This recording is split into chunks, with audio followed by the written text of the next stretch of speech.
ইসলাম বাংলাদেশ শুধু দাবি করবে না, সকল মাসলাকের মানুষের পূর্ণ সমর্থন হেফাজতের প্রতি আছে।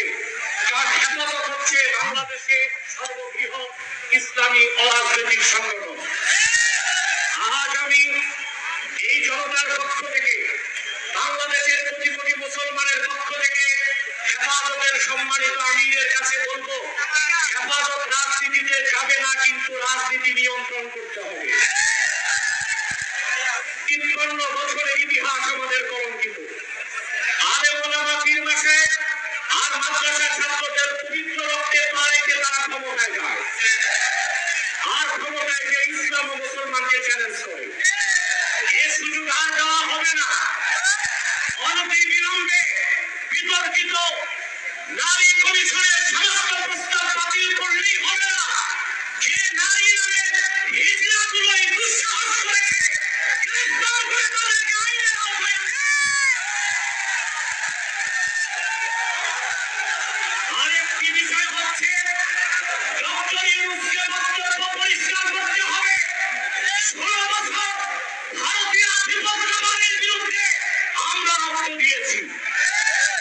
সর্বপ্রথম সকল প্রকার ছেড়ে কুফর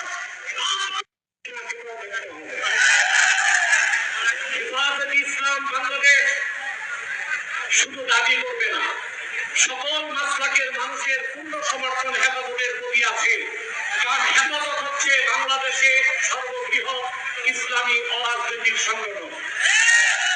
আজ আমি এই জনতার পক্ষ থেকে, বাংলাদেশের কোটি কোটি মুসলমানের পক্ষ থেকে হেফাজতের সম্মানিত আমিরের কাছে বলবো, হেফাজত রাজনীতিতে যাবে না, কিন্তু রাজনীতি নিয়ন্ত্রণ করতে হবে।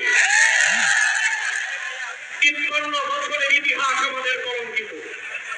আলেম ওলামা পীর মাশায়েখ আর মাদ্রাসা ছাত্রদের পবিত্র রক্তে পা রেখে তারা ক্ষমতায় যায়, আর ক্ষমতায় যে ইসলাম ও মুসলমানকে চ্যালেঞ্জ করে। এ সুযোগ আর দেওয়া হবে না।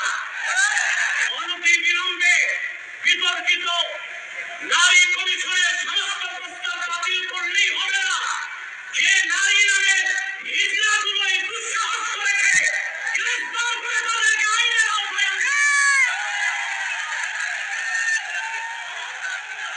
আরেকটি বিষয় হচ্ছে, ডক্টর ইউনূসকে বক্তব্য পরিষ্কার করতে হবে। ১৬ বছর ভারতীয় আধিপত্যবাদের বিরুদ্ধে আমরা রক্ত দিয়েছি। সর্বপ্রথম সকল প্রকার ঢাকা সোহরাওয়ার্দী উদ্যানে বাংলাদেশ হেফাজত ইসলামের ডাকে নারী কমিশন, বিতর্কিত নারী কমিশন বাতিলের জন্য বাংলাদেশ উলামা মাশায়েখ সহ পীর মাশায়েখ সহ সকলের সহযোগিতায়, সকলের একান্ত প্রচেষ্টায় এই যে সোহরাওয়ার্দী উদ্যান কানায় কানায় ভরে গেছে উলামা মাশায়েখদের জন্য। বিতর্কিত নারী কমিশন বাতিল করতে হবে, আর যারা বিতর্কিত নারী কমিশন প্রস্তাব পেশ করেছে তাদের বিচারের আওতায় আনতে হবে। এইখানে বিভিন্ন হেফাজতুল ইসলামের আমির সাহেব সহ এবং এনায়েতুল্লাহ আব্বাসী সাহেব যে হুঙ্কার দিয়েছেন, এই হুঙ্কার বাস্তবায়ন করার জন্য তারা রাজপথে নামবেন বলে জানিয়েছেন।